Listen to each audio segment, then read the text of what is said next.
अस्सलामुअलैकुम वरहमतुल्लाह। महतरम मेरे प्यारे साथियों, आपका सवाल और जवाब शरीयत का सुनिए। मुफ्ती अब्दुल वाहिद कुरैशी का बहुत ही खूबसूरत जवाब ज़रूर सुनिए और हमारे इस चैनल को सब्सक्राइब कीजिए ताकि नए नए बयानात आपको सुनने को मिले। मुफ्ती साहब, मैंने एफ़ए की तालीम ली है, किसी किस्म की कोई नौकरी नहीं मिल रही, कारोबार भी नहीं है, मेरी उम्र 27 साल है, मुझे कोई दुआ दे दें और नवाफिल भी पढ़ता हूँ। भाई आपने तो एफ़ए की है, मैं तो आजकल एमए वालों को देखता हूँ जिनको नौकरी नहीं मिल रही, आप तो एफ़ए वाले हो। एफ़ए है ना, फंडामेंटल ऑफ आर्ट्स, ऐसे ही है ना। एफ़ए की तो मुखफ़फ़ यही बनता है, bachelor of arts, BA, master of arts, MA. तो मास्टर ऑफ आर्ट्स वालों को नहीं मिलती। बाकी मैं दुआ ज़रूर करूँगा अल्लाह ताला आपको अता फ़रमाए। तो वज़ाइफ़ के लिए बस आप अल्लाह जल्ल शानू से हर मुश्किल का हल जो है ना वो अल्लाह से मांगना है। और रिसालत इमाम अलैहिस्सलातु वस्सलाम ने जो आपको और मुझे मुश्किलात के हल का वजीफ़ा दिया है ना, वो हम ज़रूर पढ़ें तो वो हर मुश्किल हल होगी। बस नीयत तो उस मुश्किल की कर लें जिसके लिए पढ़ रहे हैं। या हय्यु या क़य्यूम बिरहमतिका अस्तगीस, ये किसी पीर फ़कीर का दिया हुआ वजीफ़ा नहीं है, ये रसूलुल्लाह सल्लल्लाहु अलैहि वसल्लम का दिया हुआ। ठीक है, मुश्किलात ज़रूर हल होती हैं। पता नहीं किसी रिसाले के बारे में बता दें फलां फलां। भाई मैं इन जिन्नों वाले रिसालों को नहीं जानता कोई दीन की बात करें। मेरा दिल बहुत उदास है, हज उम्रा करने के लिए इसबाब नहीं है। आपने मेरे दुखती रग पर हाथ रखा है, मैंने अपनी ज़िंदगी में आज तक हज नहीं किया। आप मेरे लिए दुआ करें, मैं आपके लिए करूँगा, अल्लाह आपको हज अता फरमाए। आप हज़रात अगर मेरे हज के लिए दुआ करेंगे तो मैं अभी तय करता हूँ मैं आपके लिए दुआ करूँगा। करते हैं तो मांगे ना अल्लाह मुझे हज अता फरमाए। तो अल्लाह आप सबको भी अपनी फैमिली के साथ हज और उम्रा अता फरमाए। भाई से पर्ची ले लें, पर्ची देने आए आप, दे दो आगे, ओके, नो इशू। मुफ्ती साहब मेरी एमए तालीम और ओह ये एमए वाला भी आ गया, ठीक है। मेरा ख्याल है राल के लिखी ने दुआ ने एमए तालीम है कि नौकरी नहीं मिल रही, कुछ अर्सा हो गया। बेटा मैंने आपके लिए वजीफ़ा बता दिया वही, या हय्यु या क़य्यूम बिरहमतिका अस्तगीस। आप भी पढ़ें, रब्बे करीम अता फरमाएंगे। वल्लाहु खैरुर राज़िकीन साथ पढ़ते रहें, खुला वजीफ़ा पढ़ें या हर नमाज के बाद 3-3 बार पढ़ें तो ज़रूर रब्बे करीम अता फरमाएंगे। नवंबर 2021 में ईद उल अज़हा के बाद मेरी शादी हुई। 4 माह ससुराल में गुजारे। रमज़ान मुबारक के 15 रोज़े में मैके गई क्योंकि ससुराल वालों ने घर से निकाला। मेरा शौहर बैरून मुल्क है, अल्हम्दुलिल्लाह शौहर का बर्ताव अच्छा है। मुझे खौफ है कि हम दोनों पे जादू टोने ने इस बारे में मशवरा दें। मेरी बहन, मैं आपको 2 मशवरे दूँगा, एक तो अगर सुन रहा है तो आपके खामंद को मशवरा और एक आपको। ये जो शादी करके बैरून मुल्क चले जाते हैं ना साल हर साल के लिए, इनको शर्म और हया करनी चाहिए अपनी बीवी को घर छोड़ते वक्त। ये बेशर्म लोग हैं। मैं मस्जिद में बैठा हूं, मैं सेंसर करके लफ्ज बोल रहा हूं। शादी की और 5-5 साल बाहर, तो उसके हुकूक कहां गए जो तुम्हारी बीवी बैठी है? कल क़यामत में इसका गिरबान हो, इसका हाथ होगा और तुम्हारा गिरबान होगा। तो उसका जो मियाँ इस तरह बाहर बैठा है बहुत गलत कर रहा। मैं गालिबन अबू ज़ाबी में था, हाँ, वहाँ एक दावत में हम बैठे तो एक बंदे से मुलाकात हुई, जो साथ वाले ने कहा हज़रत इसको घर जाने की तरगीब दे। मैंने समझे साल में 2-3 दफ़ा जाता होगा, जैसे हर 4 माह बाद ज़्यादा से ज़्यादा बीवी का तो मामला है। उन्होंने कहा जी बस 3-4 साल हो गए मैं घर नहीं गया। मैंने कहा 3-4 साल हो गए? कहते जी हाँ। मैंने कहा तो बीवी क्या हर महीने पैसे भेज रहा हूँ? मैंने कहा सिर्फ पैसे देना हक होता है? नहीं, मैं रोज़ फ़ोन पे बात करता हूँ। तो मैंने थोड़ा मजाक के लिए कहा, मैंने कहा वो भी तो किसी से फिर फ़ोन पे बात करती होगी कि दिल लगी मैं भी कर लूँ। ऐसे चौंक, मुफ्ती साहब आप क्या कह रहे हैं? मैंने कहा जो सुन रहे हो इस पे तो तुझे बड़ी गैरत आ गई, इस पे कोई गैरत नहीं है कि तेरी बीवी के हुकूक है। हज़रत उमर फारूक रज़ी अल्लाह अन्हु ने फरमाया था कि अगर अर्जेंटाइन जैसा इलाका जो आखिरी सरहद था उस वक्त का, वहाँ भी फौजी होगा तो 4 माह बाद उसे हुक्म है कि वो अपने घर आए, तो उससे बड़ा गया है। आपको पता है वीज़ा प्रोसेस है, आना जाना मुश्किल है, गरीब बंदे। मैंने कहा वतन में रोज़ी ढूंढो। किसने कहा तुम इतने अरसे के लिए बाहर, या तो फैमिली लेकर आओ। तो एक तो पैगाम मेरी बहन आपके खामंद को है, ठीक है, उसको थोड़ी बहुत कोई शर्म इजी लोड कराएं और उसको समझाएं। नंबर 2, आप चाहती हैं मेरे ऊपर जादू ना हो तो बहुत अच्छा है, आप मंजिल की रोज़ाना पाबंदी कर लें। जो मंजिल मिलती है उसमें कुरान करीम की उन आयात को जमा किया गया है जिसके मुताबिक बंदे पे जादू होता नहीं है, होता है तो टूट जाता है। आप मंजिल पढ़ लें, मुअव्वज़तैन कुल औज़ु बिरब्बिल फलक कुल औज़ु बिरब्बिन नास, रात को सोते हुए पढ़ें, नहीं होगा इंशाअल्लाह ताला। हज़रत मुर्दे से ख्वाब में मुलाकात का कोई वजीफ़ा, बेटा इसके लिए कोई स्पेसिफिक कोई मुतय्यन करदा वजीफ़ा नहीं है कि वजीफ़ा पढ़ोगे तो मुर्दे से आपकी ख्वाब में मुलाकात होगी। इसके लिए तजरबा आपको बता देता हूँ, एक्सपीरियंस, जितना हो सके उसका इसाले सवाब करो। अगर वालदा या वालिद फौत हो गए हैं तो दो काम करो, इसाले सवाब भी करो और उनके दोस्तों से अच्छे ताल्लुकात रखो। आपकी माँ की कोई सहेली है तो उसके घर में भी कुछ भिजवाया करो जैसे अपनी अम्मी को देते थे, ठीक है। आपके अब्बू का कोई दोस्त है तो उसकी भी कदर करो और अब्बू को इसाले सवाब करो। ज़रूर भी ज़रूर इंशाअल्लाह ताला मुलाकात होगी ख्वाब में। इमाम के पीछे तावुज़ तस्मीया पढ़ने के बारे में वज़ाहत फरमाएं। मुक्तदीन इमाम के पीछे न तावुज़ पढ़ना है न तस्मीया पढ़नी है। मुक्तदीन इमाम के पीछे सुबहानक अल्लाहुम्मा पढ़ के खामोश हो जाना है। औज़ु बिल्लाह बिस्मिल्लाह तो है कुरान पढ़ने के लिए, मुक्तदीन कुरान पढ़ना नहीं है तो औज़ु बिल्लाह बिस्मिल्लाह कहाँ से पढ़ेगा। मुझे एक शख्स मिला, वो कहने लगा मौलाना मैं तो सुबहानक अल्लाह पढ़ता हूँ, फिर औज़ु बिल्लाह पढ़ता हूँ, बिस्मिल्लाह पढ़ता हूँ, चुप हो जाता हूँ। मैंने कहा औज़ु बिल्लाह बिस्मिल्लाह क्यों पढ़ता है? औज़ु बिल्लाह बिस्मिल्लाह पढ़ता हूँ। मैंने कहा भाई किस लिए पढ़ता है, तूने कुरान पढ़ना है? कहता नहीं मुक्तदी के पीछे तो कुरान नहीं पढ़ता, इमाम पढ़ता, मैं फिर बिस्मिल्लाह क्यों पढ़ी? अजी बरकत के लिए, मैंने कहा शुरू में पढ़ लेता, फिर बरकत के लिए आखिर में पढ़ते हैं। वो चाचे तेरा अक्ल है? अच्छा अच्छा अच्छा ठीक है। बड़ी उम्र का आदमी है और इसे ये भी नहीं पता कि तावुज़ तस्मीया जो है मुक्तदी के लिए नहीं है। वो सुबहानक अल्लाह पढ़ के फिर तावुज़ तस्मीया पढ़ता है। भाई पहले पढ़ ले।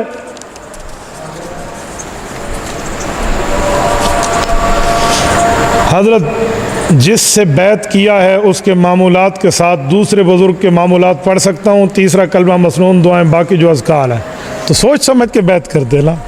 आपको अपने शेख के अज़कार भी पसंद नहीं है, मेरे मुताबिक आपके शेख से अगर राब्ता है तो अपने शेख से पूछें, जो अज़कार वो बताए आप वही पढ़ें। शेख समझता है मुक्त, अपने मुरीद को क्या समझाने। बाज़ औक़ात रब्बे करीम समझाए देते हैं। मैं जिस मामले पे बैठा हूँ मैं आजकल बहुत अच्छी तरह समझता हूँ। बाज़ चीज़ें इंसान को फेस रीडिंग पे भी मिलती हैं, चेहरा पढ़ के, और बाज़ को अल्लाह पाक वैसे दिल में खोल देते। मुझसे उस दिन एक शख्स बैत हुआ, जैसे बैत के कलिमात पूरा हुआ उसने कहा नसीहत कर दें। जब उसने दूसरी बार कहा तो मैंने कहा सख्ती करना बीवी पे छोड़ दो। ऐसे परेशान, कुछ टाइम बाद मुझे कहते हैं वाकई मैं बीवी पे सख्ती कर दूँ। आपको कैसे पता चला? मैंने कहा तेरा चेहरा बता रहा था। मैं ये नहीं कहता भाई वलीउल्लाह और मुझे कश्फ हुआ है, अल्लाह जाने, अल्लाह के मामलात जाने, तू बीवी पर सख्त है, माँ बाप पे सख्त है। कहते हाँ सख्ती तो है मेरे यहाँ। तो फिर जो शेख उसके लिए वजीफ़ा बताएगा तो दूसरा तब्दील कर दे तो मामला ख़राब है ना। इसलिए आप शेख से पूछो तो बहुत बेहतर है। कोई शख्स इमाम के पीछे तरावी पढ़ने आया, वितर पढ़ लिए, कल ईद है तो अब वितर दोबारा पढ़े क्योंकि हमने सुना इमाम के पीछे वितर पढ़ने से कज़ा करेगा। नहीं ना बाबा, इमाम के साथ आपने वितर पढ़ लिए, ईद का ऐलान बाद में हुआ तो आपके वितर हो गए, दोबारा पढ़ने की ज़रूरत नहीं है। उस्ताद मोहतरम मौलाना इलियास घुम्मन साहब के लिए दुआ करें, वो बाहर आ जाए, काफ़ी अरसे से बाहर हैं, वापस आ जाएं। जी बिल्कुल, इंशाअल्लाह ताला अनकरीब आपको खुशखबरी मिलेगी इंशाअल्लाह ताला, इंशाअल्लाह आप बेफिक्र रहें। हज़रत उस्ताद मोहतरम तशरीफ़ लाएंगे और बाइज़्ज़त तशरीफ़ लाएंगे। किसी की जाए नमाज पर मदीना मुनव्वरा और इस तरह की तस्वीरें बनी होती हैं, टोपी बिछी हुई होती है, तो इस बारे में वज़ाहत करें। असल ना हो तो बेहतर है, लेकिन हो तो आप सामने सजदा कर लें, नो प्रॉब्लम, कोई मसला नहीं है। हज़रत ख़िज़र अलैहिस्सलाम अल्लाह के नबी थे या रसूल थे या कोई बुज़ुर्ग थे? नबी बुज़ुर्ग नहीं होता। आप कहते नबी थे या बुज़ुर्ग थे, तो आप कहते नबी बुज़ुर्ग थे या सिर्फ बुज़ुर्ग थे, फिर सवाल बनता है। लेकिन सवाल लिखने वाले भी सादा हैं, चलो कोई नहीं मसला। बाबा वो अल्लाह के तशरीई नहीं तकवीनी नबी थे। तशरीई नबी वो होते हैं जिसकी उम्मत उसका कलमा पढ़ती है। तकवीनी नबी वो होते हैं जो अल्लाह रब्बुल इज़्ज़त के अपने मामलात के तहत चलते हैं, वो तकवीनी नबी थे। तशरीई नबी नहीं है कि कलमा पढ़ना उम्मत पे वाजिब हो और वो कोई किताब लेकर आए, ऐसी बात नहीं है। तकवीनियात क्या है, आप उलमा से या कभी तफसीली बात हुई तो मैं भी अर्ज़ कर दूँगा कि एक तकवीन होती है, एक तशरीह होती है।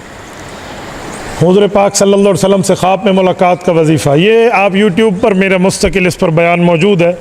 अल्लाहुम्मा सल्लि अला रूह मुहम्मदिन फिल अरवाह व सल्लि अला जसद मुहम्मदिन फिल अजसाद व सल्लि अला कब्र मुहम्मदिन फिल कुबूर।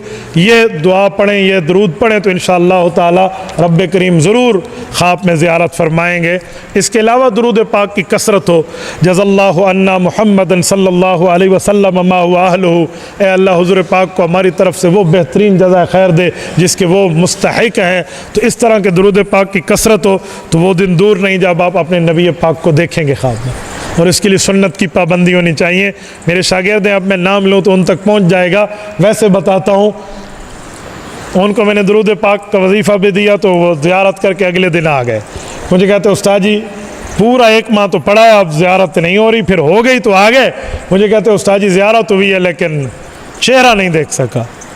मैंने कहा अच्छा अल्लाह खैर करेगा। नहीं आप ताबीर दे। मैंने कहा अल्लाह खैर करे। नहीं आप ताबीर दे। मैंने कहा तेरी दाढ़ी नहीं है, तू काटता है। और वो दाढ़ी पे कैंची मारता था। ये तो है। तो मैंने कहा दाढ़ी रख लो।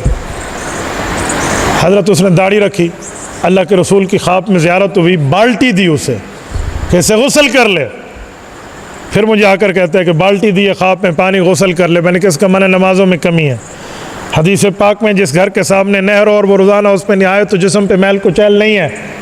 तो 5 नमाजें 5 नहरें और रोज़ाना नमाजें पढ़ोगे जिस्म से मैल कुचैल यानी गुनाह ख़त्म होंगे। मैंने कहा वाकई नमाज़ों में कमी है। तो भाइयों इस तरह बहुत सी चीज़ें होती हैं जिसकी पाबंदी करनी पड़ती है, तो आप इस तरह करें।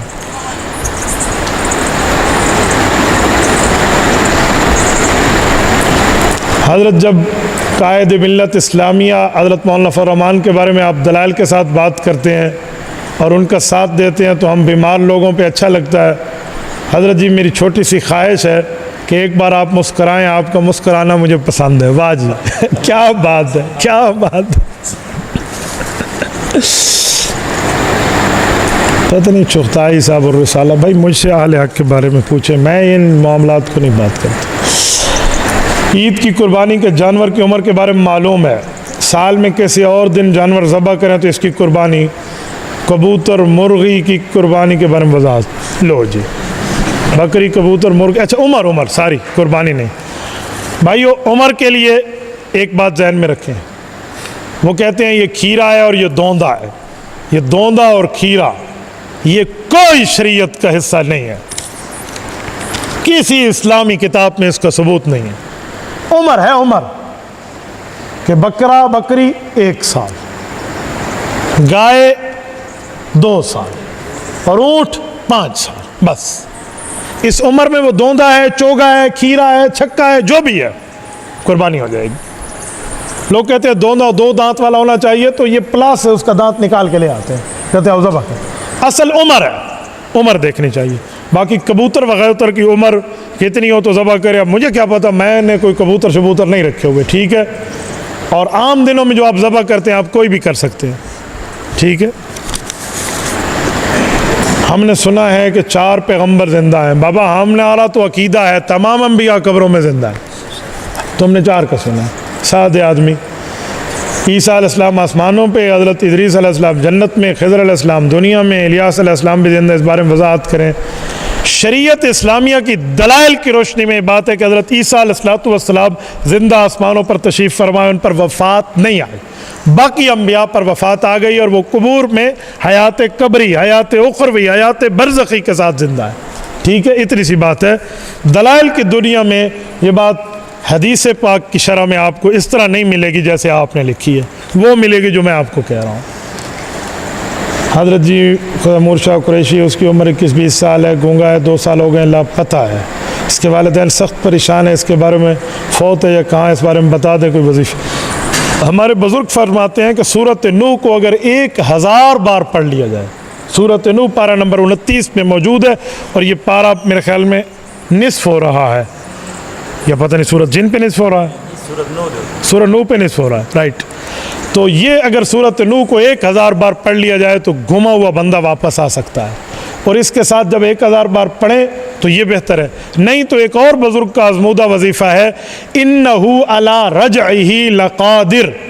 वो कहते हैं अगर इसको 11,011 मरतबा इन्नहु अला रजइही लक़ादिर सूरत तारिक में ये पढ़ लें तब भी बंदा वापस आ जाएगा। इसको दिन के किसी वक्त आप पढ़ सकते हैं, दिन रात में 1 मरतबा 11,011 मरतबा पढ़ना है। बाकी अल्लाह से दुआ ज़रूर करें कि रब्बे करीम उसको मिला दे। फ़िरका ममाती के साथ कुर्बानी करें। मौलाना अब्दुस्सत्तार तौसवी रहमतुल्लाह ताला अलैह फरमाते हैं आप कुर्बानी न करें इनके साथ, तो इसीलिए वो हमारे शेख अव्वल हैं और बुज़ुर्ग हैं, तो मैं इससे बचता हूँ। मैंने अक्सर मसाजिद में देखा है लोग फ़ोन पे बात कर रहे होते हैं, बाज़ों का नमाज बाजमात होती है, फिर भी कालें आती हैं, मोबाइल निकाल लेते हैं।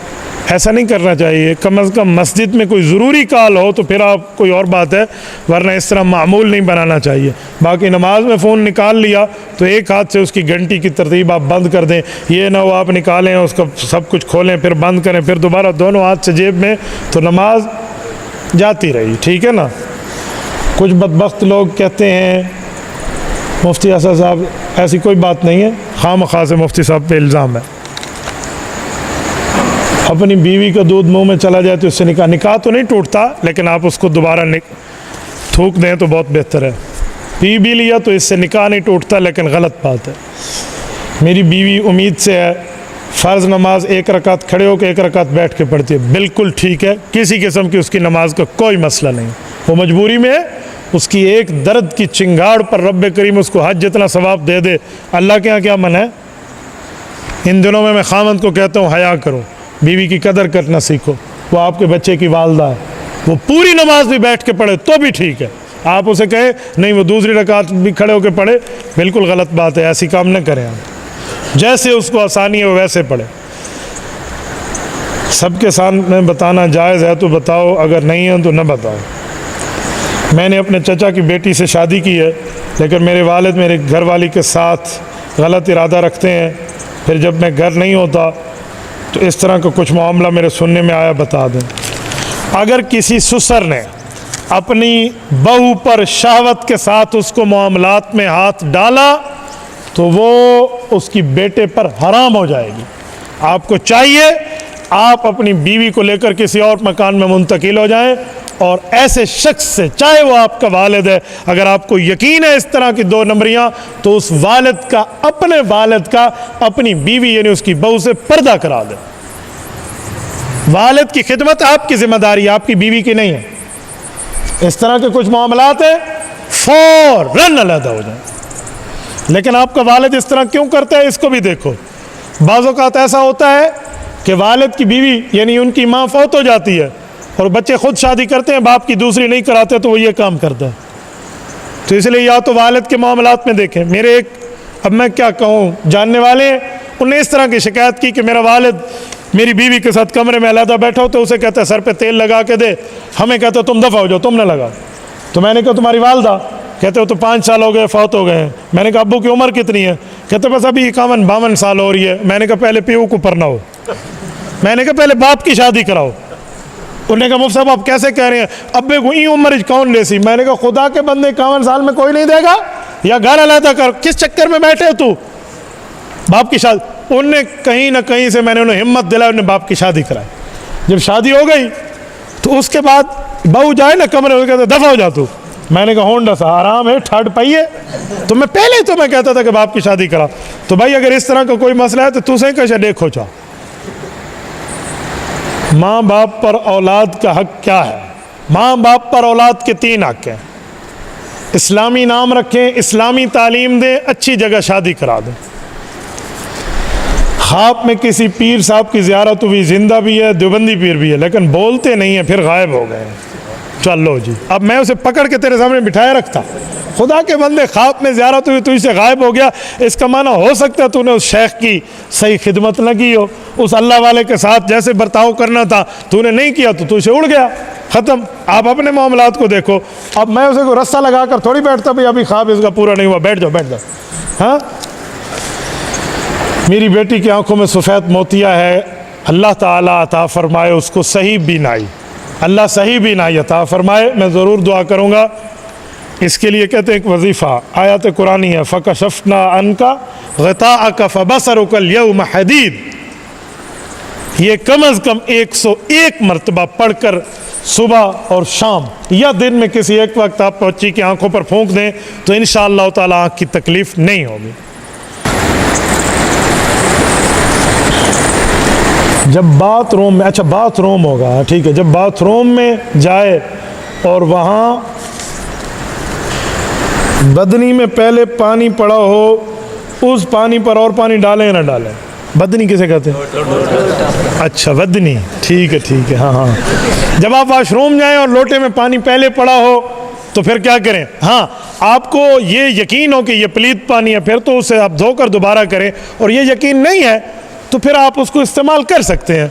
मसलन आपको शक हो बच्चा गया, बच्चे ने शायद पलीती उसमें डाल दी हो, तो फिर तो आपको शक है, उसको चेंज कर लें। ऐसी कोई बात नहीं है, तो पानी पाक ही समझा जाएगा। ये भी उसी ने लिखा है मेरे ख्याल में, वो बदनी मदनी वाला है।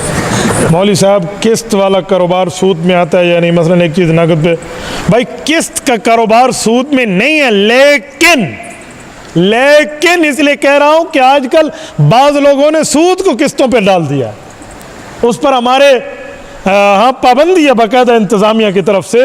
वो चक्कर और है, एक से नगद लेकर दूसरों को किस्त पे बेच देने वाला जो कारोबार है तो सूद ही है, इससे बचें। आम तौर पे कोई किस्त पे चीज़ बेचे तो वो सूद नहीं है, लेकिन इस बारे में तफसील है। बेहतर है कि आप मौलाना साहब के पास आएँ और उनको बताएं और उनसे तफसील ले लें। जब सोना फ़रोख्त करते हैं तो इसमें दुकानदार एक मासा काट देता है, एक मासा 10,000 का बनता है, तो क्यों काटता है भाई? वो किस लिए काटता है? पूछे। हो सकता है कि वो सोना ना हो, वो कुछ और हो, कोई और गिल्लट विल्लट साथ मिलाकर सोने को जोड़ते हैं, इस तरह ना हो। वो आपने सुना नहीं है कि सोना आग में जल के कुंदन बन जाता है? कुंदन किसे कहते हैं पता है आपको? किसे कहते हैं? अभी कोई बता रहा था, सोना आग में जल के कुंदन बन जाता है। कुंदन किसे कहते हैं? खालिस सोना, ठीक है, यानी उसमें मिलावट ख़त्म हो जाती है ना। तो अगर ऐसी कोई बात है तो फिर तो अलग बात है, वरना आम तौर पे सोने का मासा काट देते हैं तो जुर्म है। मेरी घरवाली के पास 5 तोले सोना है और 50,000 रुपये भी है, उस पर बीवी पर जी बिल्कुल पक्की ठक्की कुर्बानी आ गई। आपकी बीवी कुर्बानी करेंगी? नहीं तो आप कर लें तो अच्छी बात है, कोई नहीं मसला, वो अगर इजाज़त दे तो। लोग कहते हैं कि बच्चा 15 साल तक जो गुनाह करता है, इस गुनाह के बदले सवाब मिलता है, और वो भी माँ बाप को मिलता है। कितने सालों तक मज़ीद को माँ बाप को गुनाह वाला सवाब मिलता रहेगा, ज़रा बताएं। वाह मेरे भाई, खुदा तुझे ले जाए हज पे, तेरा हाल वाल कोई नहीं है। और बच्चा जो 15 साल तक गुनाह करता है, गुनाह सवाब लिखा जाता है, यूँ नहीं है। वो यूँ है कि जो बच्चा नाबालगी में होता है तो उसके गुनाह लिखे नहीं जाते, इतनी बात है। ये नहीं है कि वो गुनाह करते और नेकी बनती जाती। तुमने अच्छी मशीन बनाई हुई है, यूँ नहीं है। वो नाबालगी में नहीं लिखे जाते कि नाबालिग है, बच्चा है, मासूम है, तो इसका क्या पता। मुफ्ती साहब, मेरे जहन में बहुत बुरे ख्यालात आते हैं और बहुत से बुरे काम भी हो जाते हैं, कोई वजीफ़ा बताएं। 2 बातें अलग अलग हैं।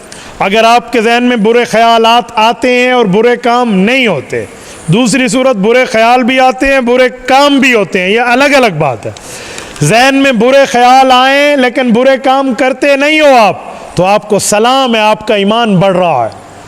क्योंकि जहन में उस वक्त बुरे ख्याल आते हैं जब बंदे का ईमान बढ़ता है, तो शैतान डाका डालता है। बस उसका इलाज है उस ख्याल को झटक दो, चाहे दिन में 1000 मरतबा ख्याल है। लेकिन ख्याल भी आते हैं और बुरे काम भी कर लेते हैं, तो भाई अब आप फिक्र करो, अब आप तौबा करो। इसके लिए वजीफ़ा नहीं, गैरत चाहिए, ठीक है? वजीफ़े से ज़्यादा गैरत। और अगर वजीफ़ा पढ़ना भी चाहते हैं तो 5वां और 6ठा कलमा पढ़ लो, अस्तग़फ़िरुल्लाह रब्बी मिन कुल्लि ज़ंबिन पढ़ लो, या अल्लाहुम्मा इन्नी अऊज़ु बिका मिन अन उशरिका बिका शैया। ये 5वां और 6ठा कलमा आप इसको पढ़ते रहें तो गुनाह भी इंशाअल्लाह अल्लाह माफ़ फरमा देंगे। हज़रत मौलाना फ़ज़ल रहमान साहब के बारे में बताएं, क्या बताऊं? मौलाना फ़ज़ल रहमान साहब हमारे बुज़ुर्ग हैं, बड़े हैं, और इस वक्त सियासत इस्लामिया में उनको होना मैं समझता हूँ फ़र्ज़ ऐन है। अगर फ़ज़लुर रहमान न होते, सियासत इस्लामिया में जमीयत उलमा इस्लाम की मेहनत न होती, तो शायद हमारे चेहरों पर दाढ़ी और सर पे पगड़ियाँ न होती। हालात अल्लाह रब्बुल इज़्ज़त ने करम किया, हज़रत मौलाना ने मेहरबानी फरमाई, मेरे घर तशरीफ़ लाए। कल इशा की नमाज, मेरे ख्याल में इस वक्त हज़रत मौलाना ने बाजमात इमाम बन के हमारी मस्जिद में कल नमाज़ पढ़ाई है। तो शफीक आदमी है, कोई उससे करीब बैठे। मेरे बच्चों को तो कल गोद में बिठाए रखा, हमारे घर तशरीफ़ लाए, मेरे बेड पर आकर बैठे और बड़ी दुआएं दी। तो मैं करीब रहकर जानता हूँ, दूर रहोगे तो आप परेशान रहोगे। मुफ्ती साहब, मेरी नज़र की कमज़ोरी है, बता दें। मैंने अभी आपकी खिदमत में बताया था कि आँख की कमज़ोरी जो है, या कवियो या नूरो, 11 मरतबा पढ़ेंगे, या कवियो 11 मरतबा या नूरो। आँखों पे फूंक दें या हाथ पे फूंक पे आँख पे मल लें, तब भी इंशाअल्लाह नज़र की मजबूती होगी। फ़कशफ़नान का ग़िता कफ़ बसरुकल यौम हदीद, हर नमाज के बाद 3 मरतबा पढ़ें तो आँखों का मसला ठीक है। मौलाना साहब, मैं कारोबार लिए जाता हूँ, कमाता हूँ, लेकिन बरकत नहीं होती, वजीफ़ा बता दें।